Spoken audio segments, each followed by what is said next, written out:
Hello guys, আসসালামু আলাইকুম। আজকে রান্না করব মাটির চুলায় আমাদের পালিত মুরগি।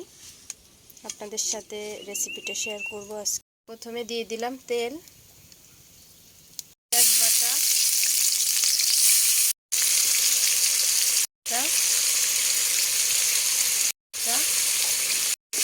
এখন একটু নেড়ে নিব, একটু কষিয়ে নিচ্ছি। এখন দিয়ে দিব হলুদ, মরিচ আর লবণ।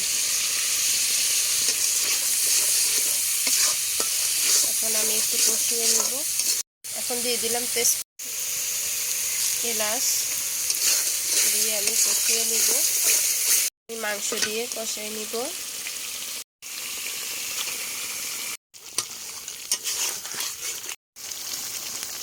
দেখেন মুরগির কালার কিন্তু চেঞ্জ হয়ে গেছে, অনেক সুন্দর একটা কালার আসছে।